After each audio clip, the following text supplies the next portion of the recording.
Welcome everyone to our free medicine interview admissions webinar. This is a special webinar because it is the last of the free series for the year. So it's been great. We've had 13 webinars over the last year, and it's definitely been from feedback beneficial to a lot of your studies, specifically for GAMSAT. The GAMSAT exam is now over for 2023. You finally made it this far. It's great to see a lot of you. I had a session yesterday actually with our in-house, with our enrolled students and candidates regarding the GAMSAT, the most recent GAMSAT, and it's the same exam as always. It's very tough, arduous, but it's over.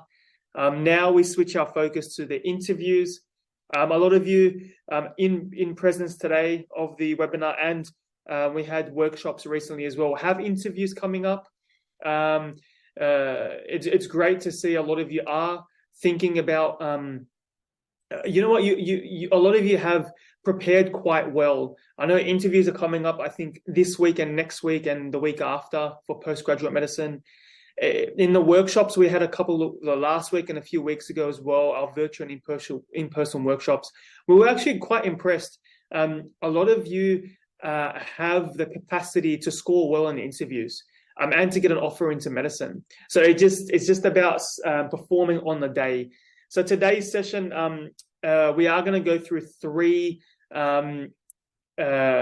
interview questions. I try to pick a broad spectrum of different types of questions they might ask, but the whole idea is to just get you into the habits of thinking about how to address ethical type questions and how to address motivational type questions and questions about common medical themes and the common medicine today, pretty much. What are the topics of discussion today?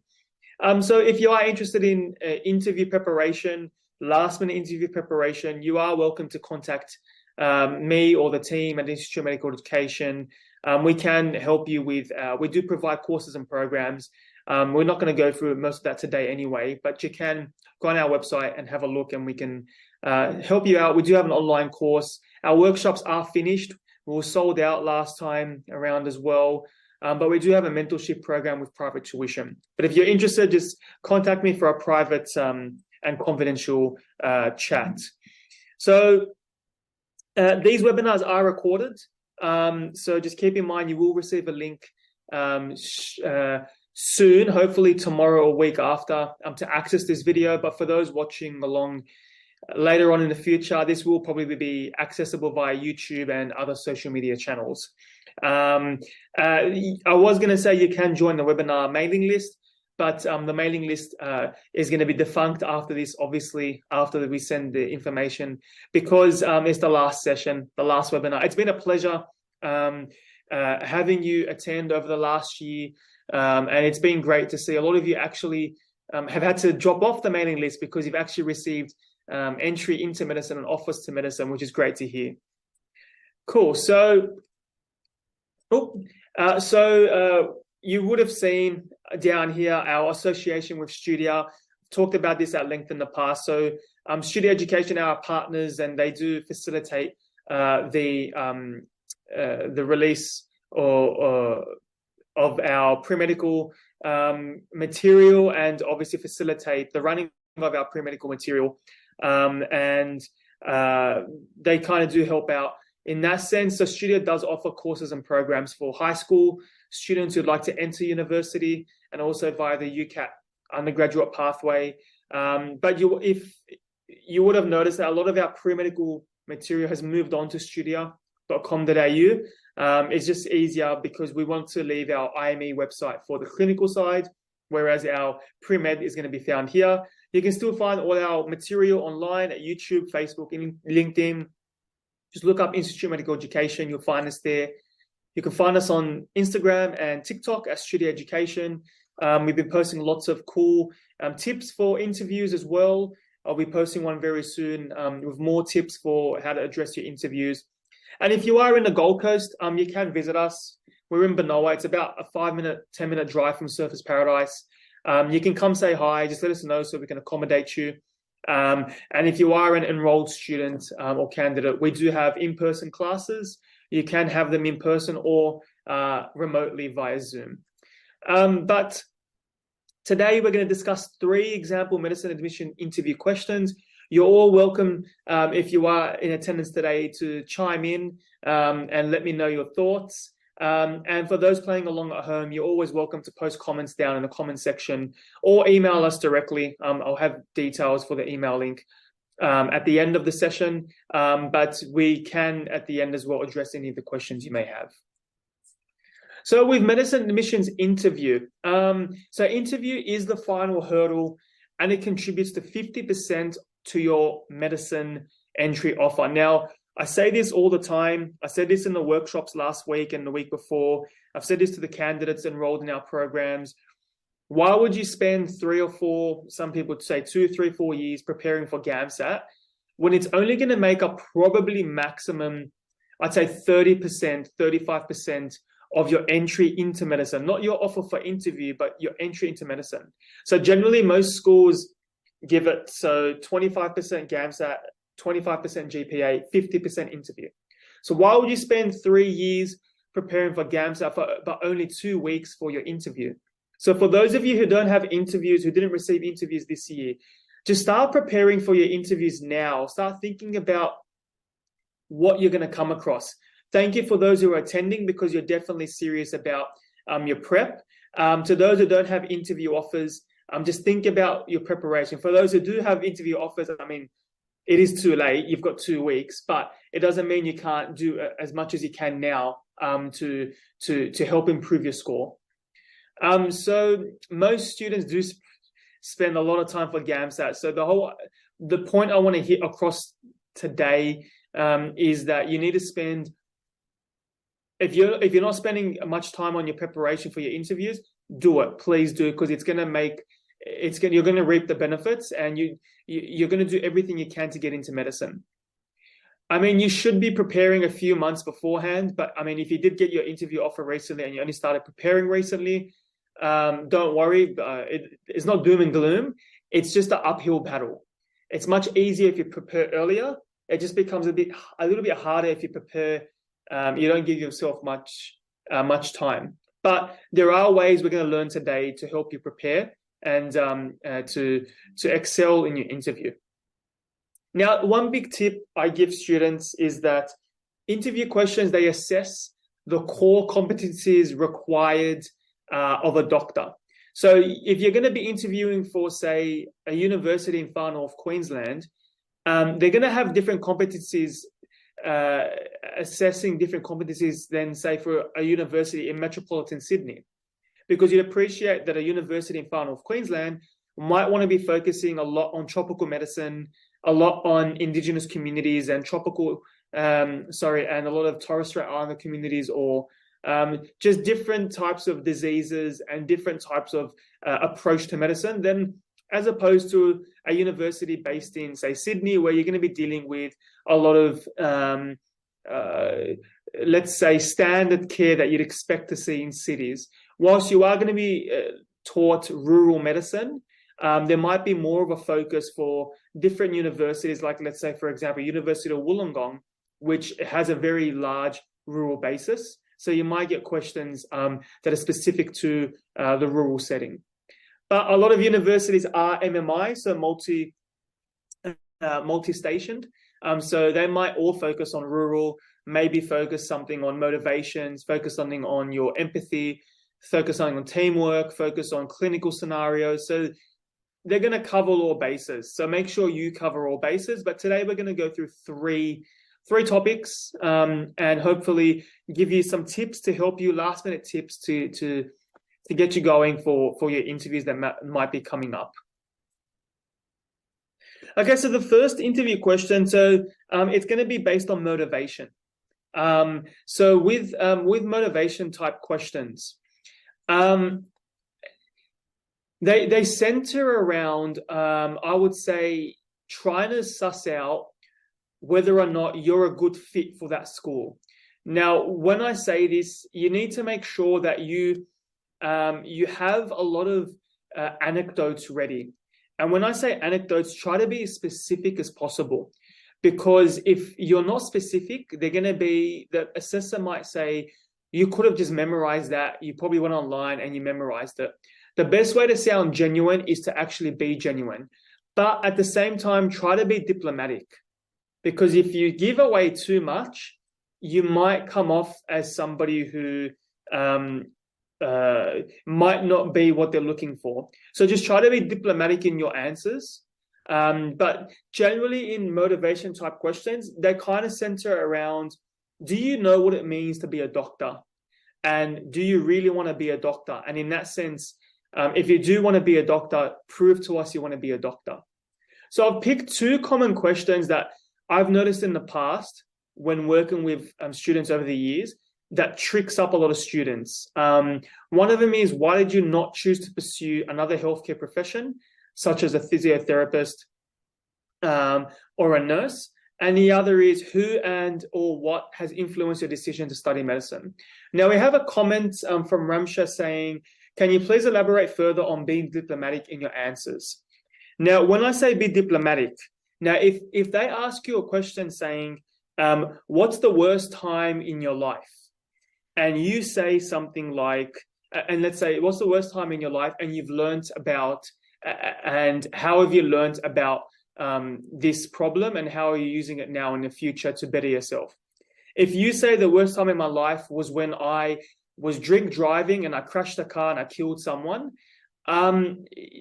you might want to be diplomatic in that sense that you don't want to give too much away. This is a very, very, very this obviously most people applying for med school won't have a criminal record like this, because I don't think the schools will let you in. But this is a very, very out there example. But the idea is you don't want to give too much away in the sense that it makes you look bad. If they're saying something that's bad in your life, be diplomatic in the sense and say, I was, let's say, car crash where you're involved and you killed someone. I know this is a very dark topic, but the point is to be diplomatic. You'd say you were involved in an incident where your life was changed and that the lives of others were changed, and you had to be disciplined as a consequence of it, and you had to spend about a year of your time working with the community to win back their trust and to make sure that you right the wrongs, understanding that what you did was wrong, and you're going to live with it. They're going to live with it for the rest of their life.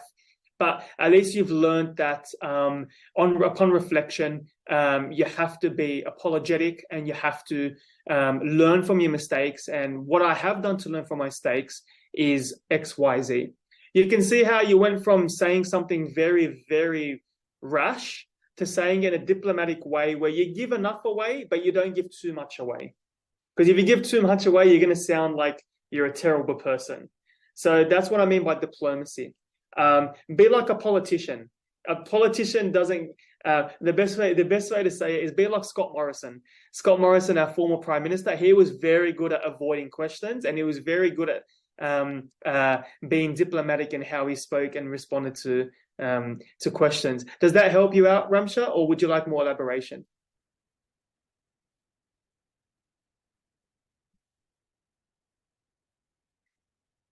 Okay, so whilst you think about that, great, thanks for that. So I would like to open the floor to any of you in the meeting today. Why do you want to be a doctor and not a physiotherapist or a nurse? I mean,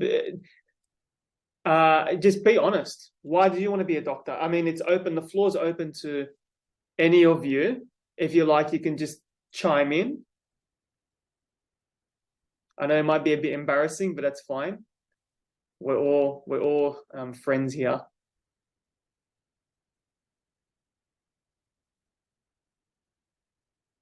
Okay, so I might open the floor then. If you do want to chime in, you can just turn your mic off and just have a chat. But otherwise, when we talk about this type of question, if you don't, why would you want to be a doctor and not a physiotherapist or a nurse? I mean, the whole point of this question is trying to see if we got a comment here from from Sophie. I already am a nurse. That is amazing. So then, why don't you want to be a nurse anymore and you want to be a doctor, Sophie?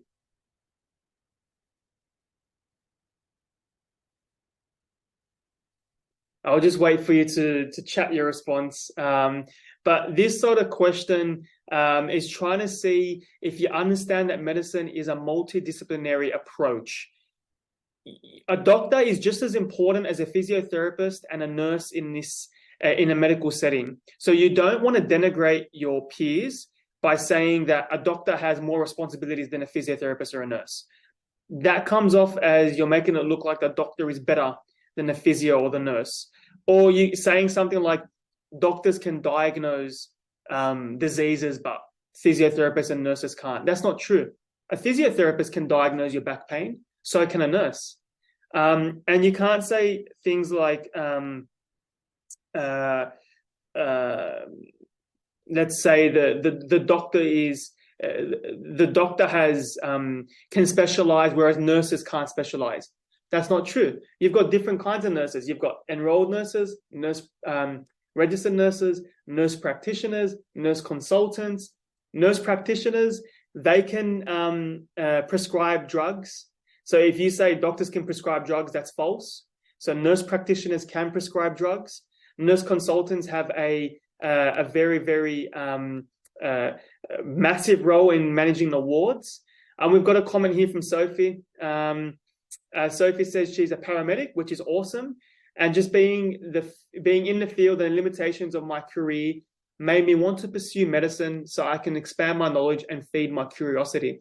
That's a great motivation, great reason to want to move from paramedicine to being a registered doctor, or a physician. So that's it. The limitations, I think, is a big one. And you've touched on it well there, Sophie. Limitations is a big one because people ask me, what is the big difference between, whenever you get asked this question, what is it? What is it? How do I answer this question? Well, I guess you can say that the main difference, I believe, in my opinion, the main difference between the professions is, there's multiple differences, but I'd say me personally, and Sophie said the lifestyle, obviously being a paramedic is full on. And to be honest, being a doctor working 12-hour shifts in the hospital as well, the lifestyle is probably just as hectic as being a paramedic as well. But to add on there, I think the big one is that for medicine, if you're going to study medicine, you have a larger scope of specialization. If you think about it, if you study medicine, if you want, you can be an orthopedic surgeon, you can be a general surgeon, you can work in pediatrics, you can work as a cardiologist, a nephrologist, you can work as a general practitioner. So there's so many specializations you can go down. With a nurse, we listed most of them. I'm sure there's quite a number more, but you're really only limited to those sorts of specializations. Physiotherapist, you can specialize, yes. You can be a physiotherapist specifically for different genders. You can be a pelvic floor physiotherapist for women with, reproductive issues and issues with, their uterus or their pelvis or these sorts of their anatomy or sort of that sort of thing. So there is limited specialization for those fields in comparison with being a doctor, so being a physician. There's also, you could argue that, hey, I want to be a doctor because I want to perform surgery. Nurses can't perform surgery. They're not trained to. Physiotherapists aren't trained to perform surgery. So that's one argument you can give. I've also jotted down the education is very different. You are learning a lot in the Doctor of Medicine degrees. So we've got Ramsha has also said you are also a nurse, which is awesome. And Ramsha has said from her anecdotal experience that in nursing, there's a limited scope of practice, knowledge, and accountability, which is true.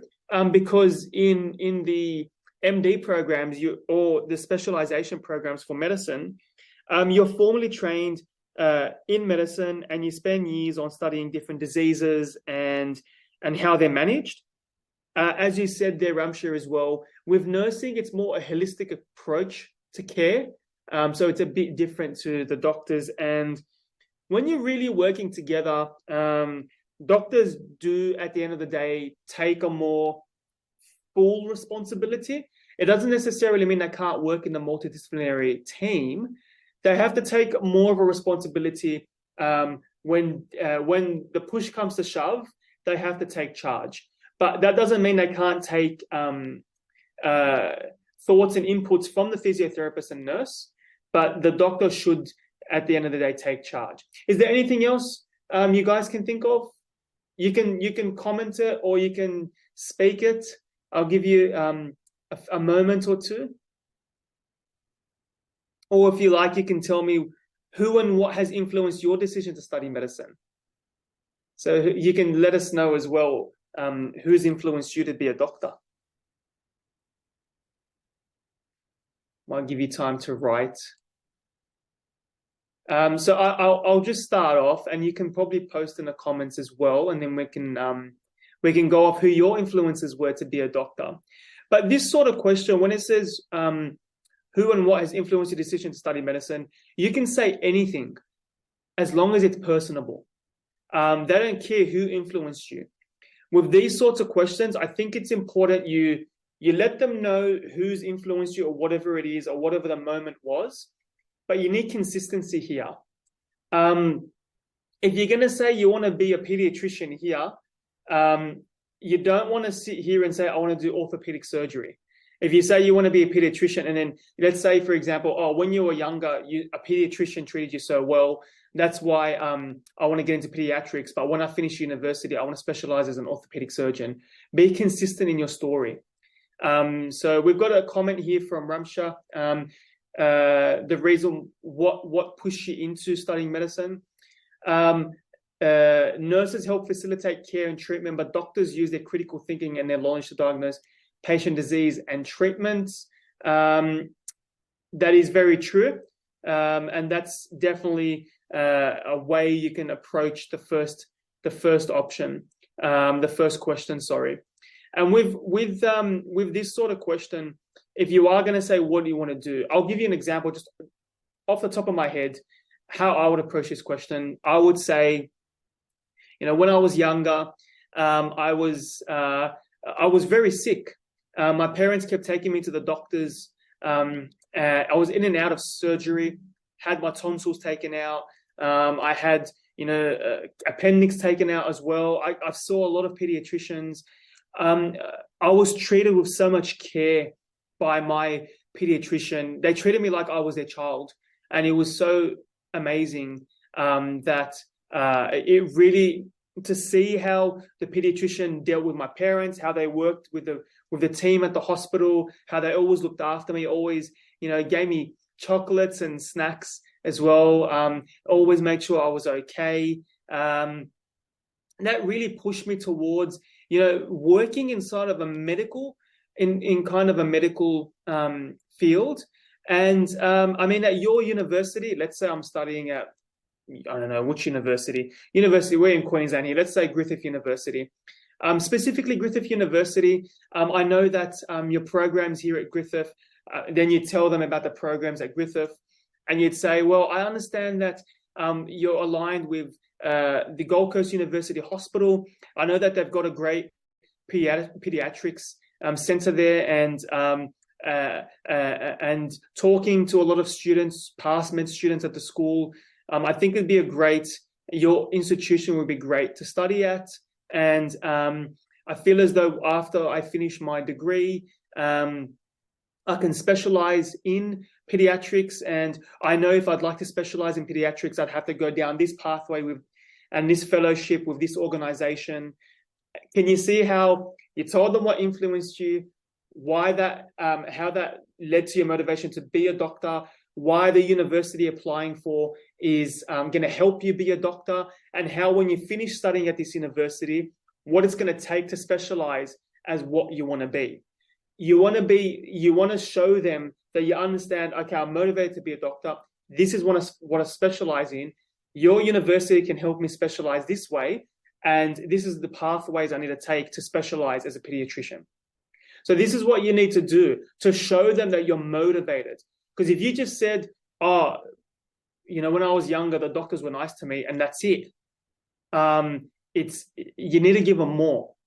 So we've got Ramsha here as well saying, I have always wanted to study medicine, but my motivation is further influenced by working with doctors, and especially in ICU, because yes, you are a nurse, which is where I work, looking at critically sick patients, achieving positive health outcomes. This has just made me want to do the same for patients, what doctors do using their knowledge and skills. Fantastic. It's good that you've given an anecdote, Ramsha, your experience as a nurse, and you've told them that you want to provide that level of care that the doctors do to your patients, and to give them the same care that your team has given them. So that's great. And what you can do now is you can work with that and say specifically, because you said in ICU, do you want to specialize? So do you want to specialize working as a accredited registrar in ICU, or is there anything else you'd like to specialize in, Ramsha? Do you know off the top of your head? I think don't say I don't know. If you say I don't know, how are you going to prove to them you want to study medicine if you don't know what you want to specialize in? So if you don't have a specialty, just pick anything. They're not going to fact check you, but just pick something, or just take a long, hard look at yourself and decide what you want to specialize in. In saying that, you're going to change throughout your med life. You're studying in your degree. You're going to change. One day you're going to be a GP. One day you want to be a surgeon. But for the purpose of the interview, give them something. Because if you don't know what you want to do, then it's not going to, how are you supposed to prove that you're motivated? So Ramsha said, obviously those outcomes are achieved in liaison with the MDT, but the treatments and diagnosis is doctor's responsibility, and then we nurses facilitate that care, which is true. So you've actually seen it firsthand, Ramsha, that the nurses facilitate the care. You're liaising with the doctors, but the doctors are the ones who are treating and diagnosing in this context. Yes, we'll just forget the nurse practitioners in this context, but because you're not a nurse practitioner, but they are the ones treating and diagnosing, and you're the ones facilitating the care. And it looks like Ramsha, you do want to be an ICU. So you want to be an ICU consultant, which is amazing because you're going to give yourself. You see it, Ramsha. It's definitely a tough job, but if you want to do it, perfect. And let them know, and then let them know how you're going to specialize to become an ICU consultant. What it takes. So you work in the hospital now, which means you know a lot, which is awesome. So that's great. So does anybody else have any input? Thanks for your input, Ramsha. It's great to see that you're really thinking about your entry into medicine. Do you have an interview? Sorry, you don't have to answer that question, but do you have an interview coming up this time around, Ramsha?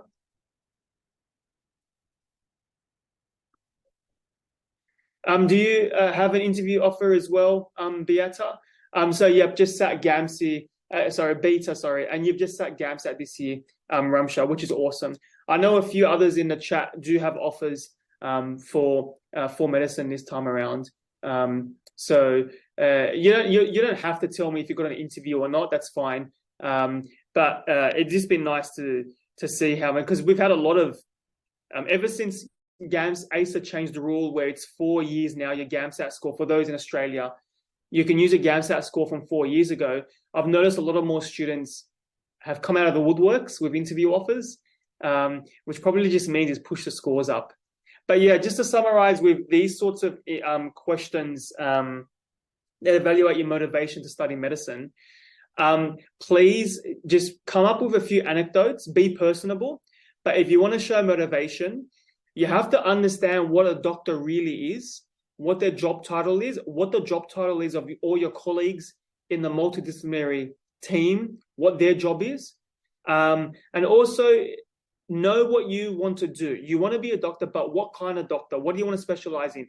What does it take to be that kind of doctor? Also, how can the university you're applying for, let's say Griffith University, I'm here in the Gold Coast, it's just down the road. How is Griffith University going to help me become a pediatrician?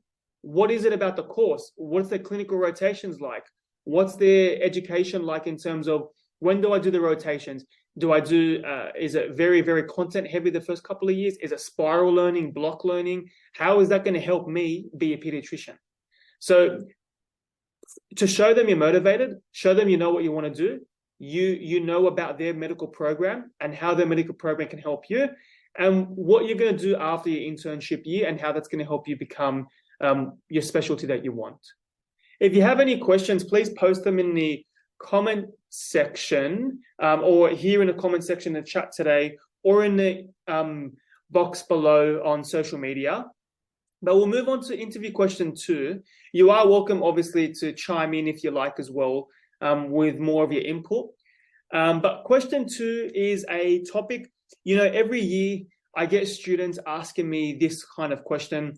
They come across this question in their interviews often, and it's a very deeply ethical ethical question or scenario that stumps a lot of students. And what it is, I'll just read it out to you. It says that you walk down the beach of a small coastal town and notice a man unconscious and unresponsive. You contact emergency services and they inform you that the nearest medical center and defibrillator is 1 hour away. You were instructed to perform CPR on the man, but notice a large tattoo on their chest that says, "Do not resuscitate." So it's bold caps. Your phone battery dies. It's getting dramatic now. Your phone battery dies and you lose contact with the emergency services. You are now left alone with the unresponsive man on the beach.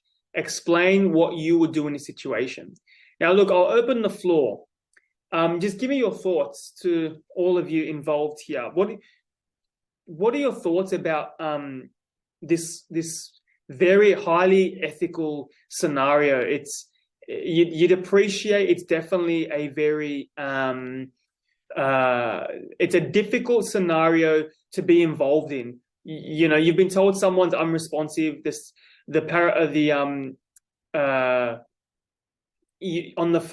were on the phone with the emergency services. They told you should probably perform CPR, but then your phone dies and you're stuck. There's no one around. What comes to mind when you think about this scenario? I mean, you're welcome to comment or to speak up if you like. Otherwise, I'll just in a couple of moments I'll go through it. And those playing along at home, you're welcome to pause here as well and just think about this. I can say something about this situation. Oh, Ramsha, go ahead. Yeah, it is a very strong ethical, as you said. So what I would say that it's patient's wish, or person's wish, sorry, they do not want to be resuscitated. And as healthcare workers, we should always respect patients' wish and what they would like to be done in terms of their healthcare directives. Great, I love that you said that, healthcare directive. Yep. Yeah, so I mean, it is, given that I'm alone by myself with a person who's unresponsive, as good Samaritan, I would want to save him and do something for him. Mm-hmm. Great. But then, yep, you were saying, sorry? But then also, I have right in front of me his own wish. Then I think I would see if I can contact the family somehow, use his phone or, yeah, I don't know. We're assuming that you can't contact the family. Oh. Well, let's put it this way. So you've said the correct thing, an advanced care directive. If he has a do not resuscitate across his chest, what does that tell you? It tells you that maybe you should look for an advanced care directive. Yep. Let's say you look on him and you don't find the advanced care directive. What do you do if you don't find it? Oh, then I might just do the CPR until help arrives and then... Yep. And And then yep, sorry. once he's under like in a hospital or admitted in a healthcare setting, then from that point onwards they can see what's his or maybe if a family can be contacted somehow like by the doctors once he's in the hospital, and then from that point onwards they can say, okay, yep, that's what he would like to be done, then they can stop the care. But yeah, for me, like I would resuscitate him, as you said, we can't find healthcare directives for him at the moment. Let's say you do find the healthcare directive that says do not resuscitate. Do you resuscitate? Oh, So the that is a tough one. emergency service told you to resuscitate him, but he's got a tattoo that says do not resuscitate. You find a care directive on him that says do not resuscitate. What do? I would respect his wish and what he wanted to be done, because obviously that's very like sensitive time in someone's life. So, and let's say if he recovers and then he that's not something he wanted for whatever reason, yeah, then I would just respect his wish. Perfect. So for those who aren't familiar, you don't have to just think saving people's life isn't just about doing the right thing. It's also about legality. So if somebody goes through the legal loopholes to draft a advanced care directive to say, do not resuscitate me if I need to be resuscitated, you have to respect their wishes. Legally speaking, if you resuscitate them, you can get in big trouble. So it's something that a lot of people, fantastic work, Ramsha, that you identified it. I mean, it helps. You've worked in the setting, you've worked as a nurse, and you work in ICU as well. So you've seen it before. But sometimes saving somebody's life isn't the right thing, especially if they've told you they don't want their life saved. So it's good to understand that the do not resuscitate, you have to look at it and say, well, are tattoos legally binding? Are they culturally understood to be legally binding? No. So technically speaking, even if you had a massive tattoo that says no regrets or something like that, it's a tattoo. Tattoos are artistic. The good thing is just because it says do not resuscitate, you're not going to just be like, all right, whatever, move on. It guides you and says, okay, maybe there could be a care directive. Maybe if I look on the person, there's a care directive. If you don't find the care directive, then you have to look at there's 4 different pillars of ethics, right? There's patient autonomy, there's beneficence, there's non-maleficence, and there's social justice. So patient autonomy, the patient has said, do not resuscitate me. They're tattooed across their chest, or if they've had an advanced care directive. Let's say they don't have a care directive.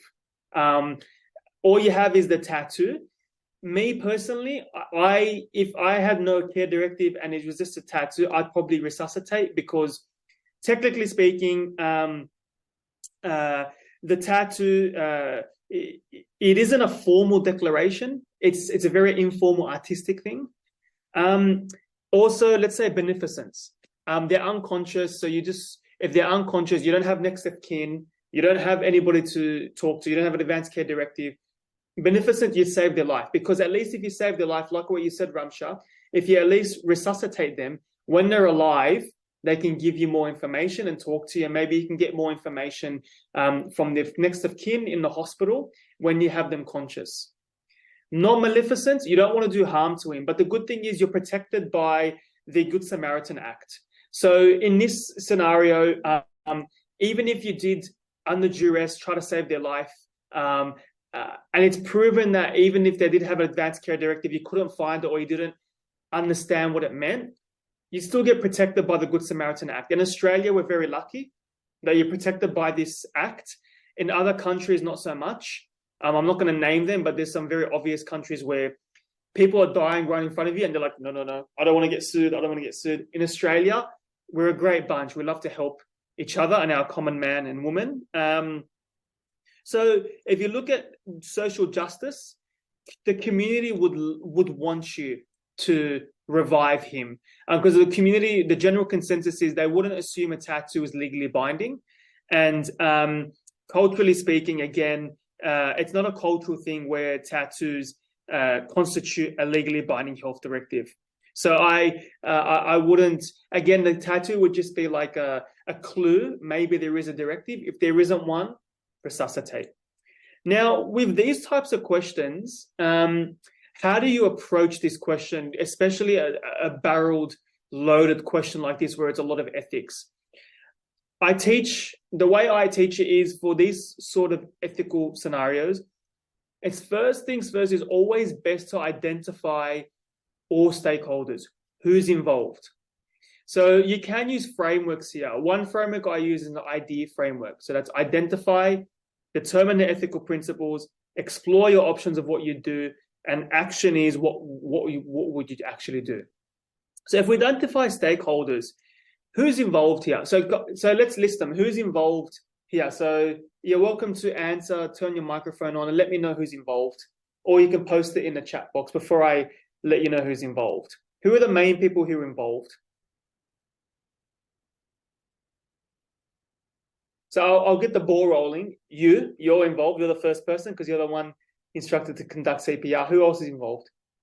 Yep, yourself and the person. Thanks, Ramsha. So it's you, the person who's unconscious. Who else?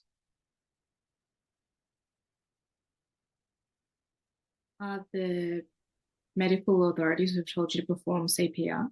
Yep, the medical authorities told you to perform CPR, and there's one more group. Let's just assume the person is, thanks for that, Kamara and Ramsha, for the emergency service. The person, myself assumes next of kin as well. So excluding next of kin, who else is involved? You're on a public beach.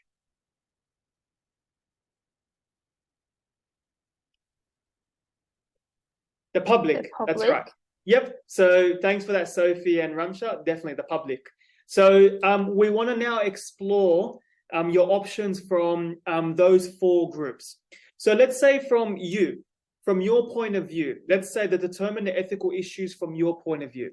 So from your point of view, the emergency services have told you to perform CPR on the unconscious man, but they have a tattoo that says do not perform CPR or do not resuscitate.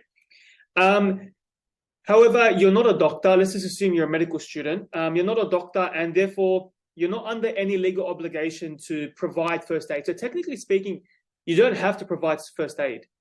You could well and truly tell your interviewer, I'm not going to provide first aid. However, it's not going to look good on you if you're a med student applying for med school to say, you know what, it's not my job. You know, if you can save their life, I would err on the side of saving their life. But also, look, if you do decide to save their life and something goes wrong, you are protected by the Good Samaritan Act. You have to consider patient autonomy, beneficence, and social justice, obviously, which we discussed earlier. And the big ethical problem here is, does a tattoo constitute a legally binding health directive? The answer is no, in my opinion. Should it? Maybe if the tattoo said, this is a health directive, do not resuscitate if in the instances where I'm unresponsive and need CPR, do not resuscitate. Please, if you want to contact this person and they'll let you know. If they had a tattoo that long, you could probably assume that, yes, okay, don't resuscitate. It's a health directive. But if it just says do not resuscitate, there's not enough information. And it kind of doesn't lead you towards a health directive. And if you find the health directive that says don't resuscitate, perfect, don't resuscitate. But if you can't find it, probably start your CPR. Now, from the man's point of view, they have autonomy over their body and what medical care is provided and should they go unconscious. Now, a do not resuscitate tattoo might be useful, as we said, in drawing attention to a health directive. But if they don't carry one, or if they don't have a guardianship or power of attorney, well, tough luck, you're going to have to save their life. Now, the tattoo, in this day and age, we know tattoos don't have cultural significances in this sort of scenarios. We do know that the tattoos have cultural significance in certain cultures, but not in this sense for, it's not a well-known thing in this sense for resuscitation. Now, let's say the health services, right? Health services, they can't force you to perform CPR, but they can direct you on the steps on how to perform CPR. It is in their best interest that you do perform CPR to give the man the best chance of survival.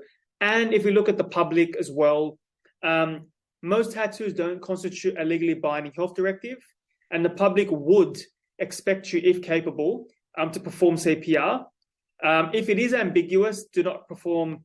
I mean, look, again, as I said earlier, if it says do not perform cardiopulmonary resuscitation under any circumstances, maybe you're going to honor it. Otherwise, don't worry about it.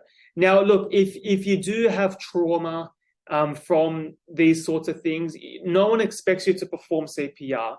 Again, in the interview, they probably, unless they say you have trauma and you're somebody who's not in the capacity to give CPR, fair enough. But just give CPR. Now, what are your options? You can do nothing. Again, you're not legally obligated to do nothing. However, you must consider the ethical principles of beneficence and social justice, as we elaborated. So as we discussed, thanks for all your input, guys and girls, and ladies and gentlemen. Sorry, I just have to watch out with the titles, ladies and gents. So you acknowledge the tattoo and look for signs of a care directive. And if you can't find a care directive, you perform CPR, and you'd make sure that you do everything you can to save their life. Now, that's what you would do. But I always tell candidates, okay, we've solved the problem. Now, what else can we do? What else can we do? So I'll open the floor. So we've saved his life. What else can we do next? It's always, I tell candidates, it's not just about what we can do in this situation. What can we do in the future based on what happened today? What can we do? The floor is open. Sorry, just in what way, Hassan? Like in what regards? So let's just say you've done the CPR, and let's say as well, you've looked for other people. If you found other people on the beach, assuming there's other people on the beach, they've helped you with CPR. If there's no other people on the beach, you do CPR. If they can't find a defibrillator, if they do find a defibrillator, fair enough. But what have we learned from this? In that sense, what have we learned? What can we do in the future so something like this doesn't happen again? Ensuring that there is a defibrillator close by, That or you can lobby, advocating for it. Yep, that's right, Sophie. So you can advocate the council to have defibrillators located in more central locations, even if it's a long stretch of beach. It's a small coastal town. It might be a long stretch of beach, and there should be at least defibrillators in more areas. Maybe there was a shops down the road that could have had a defibrillator. So lobby the council for more defibrillators, which is definitely correct. There's another thing as well. Internet connection as well. Internet connection, yep. Maybe lobby the government to improve internet phone connections in small coastal towns, improve the 5G NBN plans for the small coastal towns. What else? Keep my phone charged. Yep, Ramsha, keep your phone charged. You could do that. I mean, but in this instance, I mean, we all know these days the phones, unless you bought the new iPhone that came out recently, I don't know what the battery life is like. The battery lives suck. But let's say in terms of the patient, what can we do? What did we find out about the patient? He had a tattoo. What can we do regarding the tattoo moving forward? Like educating community or patients, depending like wherever you work, to have a care directives for themselves if they're out in public. Great, thanks for that, Ramsha. That's perfect. And what can the government do? What can the politicians do? If you lobby the government, what would you be lobbying to the politicians? Maybe mandating it for people, let's say people who have chronic conditions or people of certain age, maybe making it mandatory for such individuals in the community to have an advanced care directive and always keep it with them, like a driver's license. Perfect. Just watch out of that M word, mandate. You know what happened when we mandated the COVID vaccines? There was a lot of people Sure. who started sucking for no reason. No, actually, that's not justified. The people who were no, there were people who had valid concerns for mandates of vaccines. I do appreciate that. There definitely were. Because there was at the beginning of the vaccine rollout, there was problems with safety, but over time, those who were against mandates when the evidence was clear that the vaccines were safe, they were Looney Tunes. But at the beginning, you can appreciate that. But towards the end, then yeah, I could definitely say that. Yeah. What were you saying, Ramsha? Sorry. Oh, nothing. Just yeah, I didn't say anything. No, because I think there was just noise coming from your microphone. Oh, sorry. That's right. I was just going to say as well, we can lobby the government to make clear, because right now the big issue is there was confusion about whether a tattoo is enough to resuscitate somebody. We can make clear the law. We can lobby the government to make clear whether or not tattoos are legally binding. So if you make a law where you have educational programs, let everybody know that, hey, if you get tattooed, you have to watch out that in terms of life and death situations, we might take that seriously, or just have educational stuff like that. So I think that's something to consider when you're dealing with these types of questions, because a lot of students do very well in addressing the scenario at hand, but it's the same. It comes back to like a hospital setting. If something goes wrong in the hospital, how can we fix it so it doesn't go wrong again in the future? It's the same instance in this scenario. How can we make sure that nobody else ever again has to get in a scenario where they're stuck on the beach alone, by themselves, as somebody unconscious with a tattoo that says do not resuscitate? What do? We want to make sure that in the future it never happens again. So that it's very clear, and the seconds wasted, you can save their life. So you don't have to waste those extra seconds trying to determine whether you should resuscitate them or not. So is that clear for this interview question? We do have one more after this. Do you have any questions about this interview question or scenario? That I get asked this question a lot from students, and I think this is how you should approach it to kind of cover all points in your actual interview. You all okay with that? I'm happy to move on to the last question. Okay, great.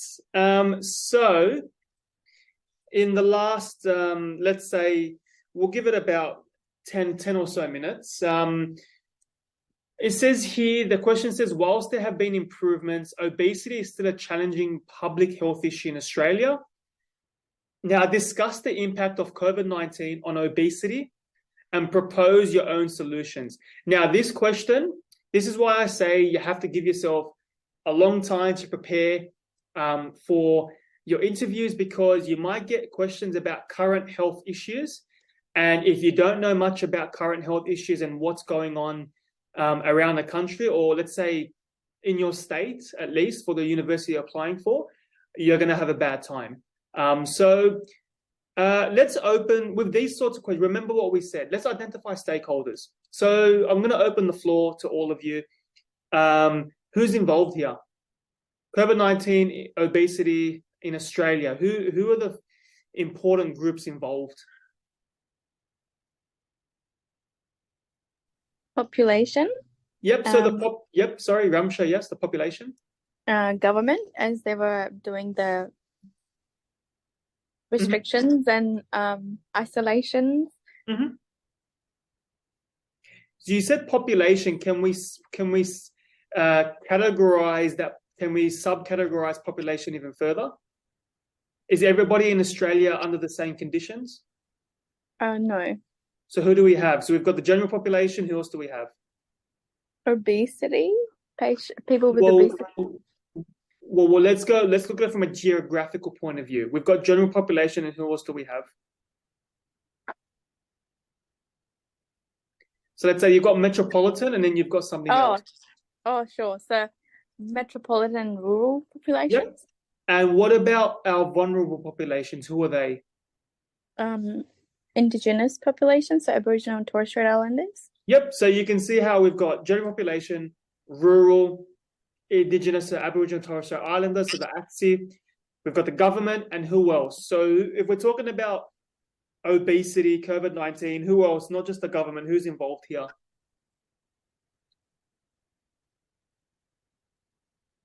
What do you want to become when you graduate university? Doctors? That's right, the doctors, because they're the ones who are at the front line. They're at the front line. So obviously the healthcare workers and the doctors. Cool. So we've listed, so this is the best part now. Now that we've listed all the stakeholders, or let's say we've listed the main stakeholders, we can work through now from each stakeholder what we're going to discuss. But whenever you get presented with a question like this, or just discuss a current problem in society today, I always like to just address the problem and just state what is the problem with COVID-19 and obesity. What's the problem with, let's say, the ramifications of obesity on cardiovascular disease, diabetes, quality of life. You might want to make a comment that people are exercising less and not moving as often because of the introduction of COVID-19 pandemic. I mean, yes, the pandemic has been called off, if you will, over the last, I think, months or so, but it still exists. COVID still exists, and people are still impacted. And you can argue that the sedentary lifestyle it's kind of like stuck with us. It's kind of like lingered on, or it's a hangover from the pandemic, and it kind of will exacerbate COVID-19 complications.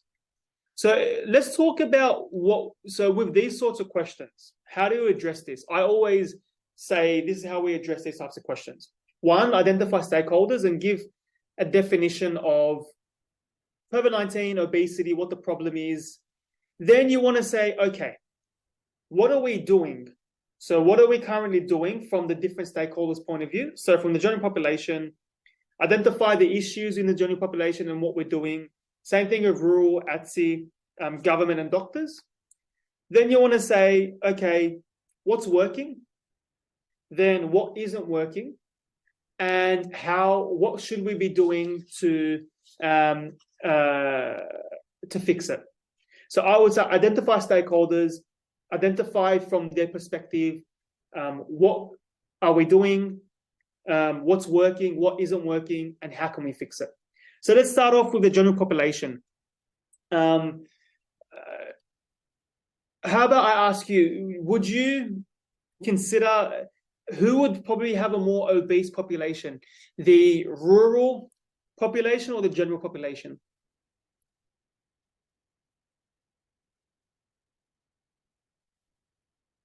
Who do you think has a more higher obesity problem, general population or rural population?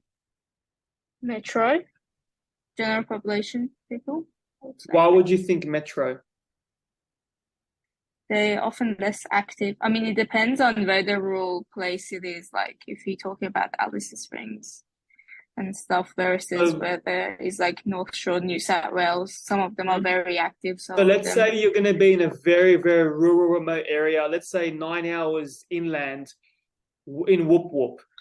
There's hardly any food. It's all perishable. It's cans of food you're eating. There isn't any gym. Yeah, okay. Yeah, definitely the rural then, because lack of education, lack of resources. Yeah, so that makes sense. Based on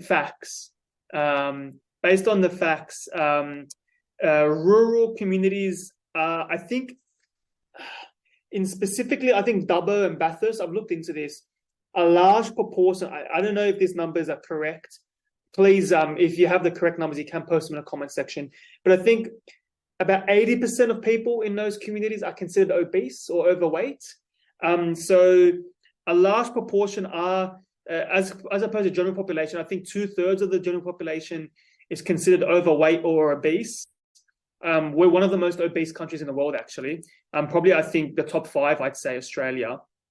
And the thing is, COVID-19 exacerbates obesity. That's a big problem.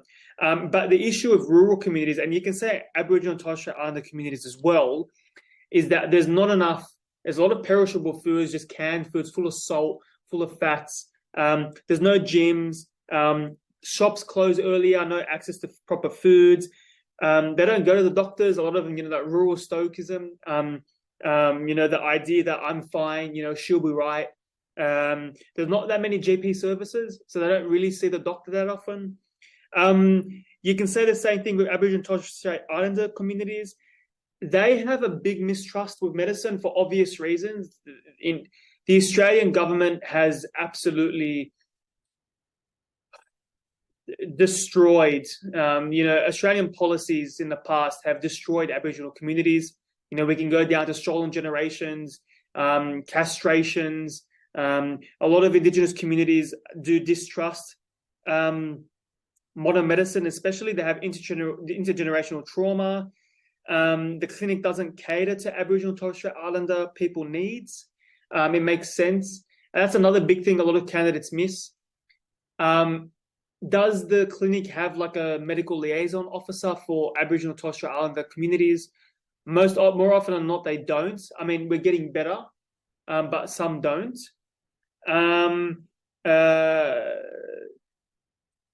There's a lot of hospitalization for a lot of chronic diseases you don't see in the general population, like kidney disease, liver disease, and stuff like that. For doctors, I mean, you can argue social accountability. They have to advocate for health changes, especially for obesity in the COVID-19 crisis. And the government, they have to introduce laws and policies and strategies to help this. Are you guys aware of any policies the government has introduced in terms of trying to battle obesity?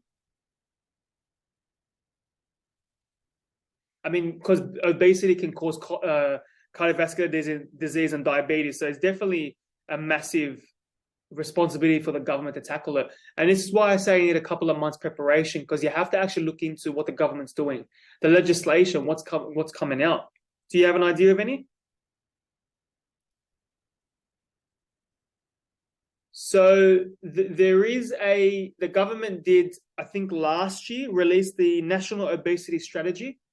It's a 10-year framework for action to prevent, reduce, and treat overweight and obesity in Australia. It focuses on prevention, but also includes actions to better support Australians who are living with overweight or obesity to live their healthiest lives. So I found that you could just literally type in, I think it's the Australian Institute of Health and Wellbeing. They post a lot of stats, a lot of cool insights about the government's, it's a government institution, about what's happening in Australia. So for those of you watching along at home or here today, so it's the AIHW, so the Australian Institute of Health and Wellbeing. I think it's that, or welfare, it's one of those. But for those overseas in, say, the UK, you're going to have a different organization, obviously. So what are we currently doing? I'm assuming that, are you guys familiar with a lot of programs for Indigenous populations and rural programs? You can say them. If you don't, I can go through some, because I understand this is one of those topics that if you didn't study for it, it's probably going to be difficult. But it lets you know that you might have to study in the future. Do you have any programs that you can chuck at me? I know for Indigenous population Yep. in the community, so they have community controlled centres. Yep. The Aboriginal-led primary healthcare facilities. They often run nutritional programs, so things like that. They have group cooking classes, and they talk about healthy eating and healthy lifestyles. That's one thing I'm aware of. Awesome. So one of them is called Better Cardiac Care Program. That's one. So they might be doing something similar. Thanks for that. That was Kamara, right? Sorry about that. Yep. Thanks for that, Kamara. So that's perfect. So you've got an idea. When they ask this kind of question, they just say something. Something is better than nothing. And what you said, Kamara, is perfect. And you can also say the rural programs. There's lots of grassroots programs, like Go for Fun in New South Wales. It helps Indigenous communities as well, between, I think, 7 and 13, to focus on increasing activity and nutrition. So as you said there, Kamara, there's, if you think about it, what is it? Close the Gap is one. I mean, that's the obvious one. Close the gap for the Indigenous populations. There's a whole bunch. If I was you, just go online, just type in there's hundreds. I mean, they don't expect you to list a specific name. They might have a marking criteria that says you have to list a specific name, but as long as you just cover you just cover the main points and just come up with something, just name drop something to show them that you actually understand. And finally, what isn't working and what are we doing to fix it? What do you guys think we should do to fix obesity in this country? The floor's open. Let me know what you think we should be doing.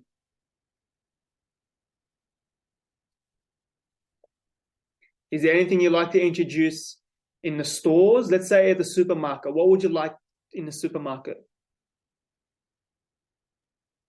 Making healthy options like salads or fruits, whatnot, cheaper than the fast food food that they exist. Also try to not allow those big companies to like have shops literally all over the place, you know. Yes, you can name drop. Um, We can back. I'm looking at KFC right now, but I might get some later actually. yeah, But like Macca's or KFC. I was just like recently looking at this, and I know that the councils in like a higher socioeconomic places, they don't actually allow these companies to have a store, and they like constantly fight with them not to give them permission. Whereas if you go somewhere like talking about Sydney, somewhere around like Penrith, whatnot, is a lower SES, and you can find them all over everywhere. Yeah, so I think just reducing those. Yep. So just to make clear if there's any executives from McDonald's or KFC, we do acknowledge that having a balanced lifestyle is important, and there is a necessity for fast food joints in and around Australia, and they definitely have their place. However, what the argument is, and which you've elegantly said, Sophie, is that we definitely need variety of products in our stores and available for us to eat. There's nothing wrong with having a KFC and McDonald's, but there is a problem when they're all centralized in one location, specifically in those socioeconomic areas where there isn't that much health education, or it's not taken on as much as it should, and there isn't that much variety on different options of foods. So this is more about affordability as well, especially for those people. Definitely. And making affordability. It affordable for everyone. Yeah. Yeah, because fast food, I mean, these days fast food is actually pretty expensive, but there was a day where a day in the past where fast food was very cheap. But yeah, you can implement sugar taxes. You can implement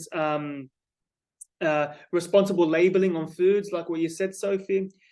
We can subsidize consultations with dietitians and telehealth in rural communities to incentivize people to go see a dietitian to improve their health. We can engage with Indigenous elders and leaders for approaches that don't undermine traditional preferences. Because if you tell somebody, oh, you need to watch what you eat, don't go to the store and eat so much meat. But there might be Indigenous communities that eat, kangaroos, crocodile, dugongs, turtles. You can't tell them to stop eating that. That's part of their culture. So you might want to ask them, okay, work with Indigenous elder. What's a food preference that they can work with? And increase cultural training for non-Indigenous practitioners to be able to discuss diet with Indigenous members of the community. You can upskill rural nurses, doctors, and Aboriginal health workers in nutrition and weight loss counselling. And obviously, you want to provide a more supportive approach. You want to put more research and development into non-invasive surgeries. Because currently we only have, if you want to lose weight, everyone's jumping on Ozempic, and there's another one I can't remember its name, and they're jumping on bariatric surgery, the quick fix to losing weight. But there are lots of other healthy ways, because, surgeries have complications. Diabetes drugs like Ozempic to lose weight, whilst they do work, they do have complications if not used properly, and for the right people. And also acknowledge that there's difficulty with finite resources in the medical industry. There's not enough resources, so it is hard to tackle obesity. Obesity costs the healthcare system a lot of money. The comorbidities that come with obesity and the morbidities that are associated is a lot. So tackling obesity is in the best interest of not only doctors and the community, but also the government to save money, to make them look good. So do you have any last remarks on this topic. I think we're done here. Do you have any last comments? Oh. Okay, great. Thanks for coming along, everyone. That was great to get your inputs. To those who do have interviews, good luck. Please, when you're in your interview, be happy to be there. Smile. I know you're going to be extremely nervous, but you've spent your last few years in your life pretty much to get to this point. Show them that you're motivated, you're committed to wanting to be a doctor. If you do get in, awesome. The journey is just beginning, because once you get into med school, that's when it gets more fun, because I guess GAMSAT interview is the hurdle, med school is the fun part. Then you've got a long way to specialize, but you've got in. Do you have any questions? Anybody playing along here today in the session, or to those watching later on social media, you can post your comments below. Do you guys have any questions?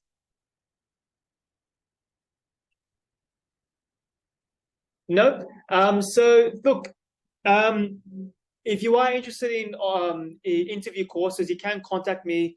Contact us at team@studio.com.au, or visit our website, or just email me after the you can email me after regarding our personalized programs. Thanks, Ramsha, for that. We can have a chat as well off air about our GAMSAT programs as well, if you're interested. The good thing about our GAMSAT programs is you can enroll anytime. They are facilitated by a lecturer, 9 to 5, Monday to Friday. The good thing is they are personalized approach, and you do get a personalized study plan developed, and you can complete the courses at your own pace. But they're there, because a lot of students, their enrollment is a rollover all the time. So it's facilitated in a way that you can start at any point. And if you're interested, you can discuss with us and we can have a chat there. Interview courses, we have online courses and mentorship program as well.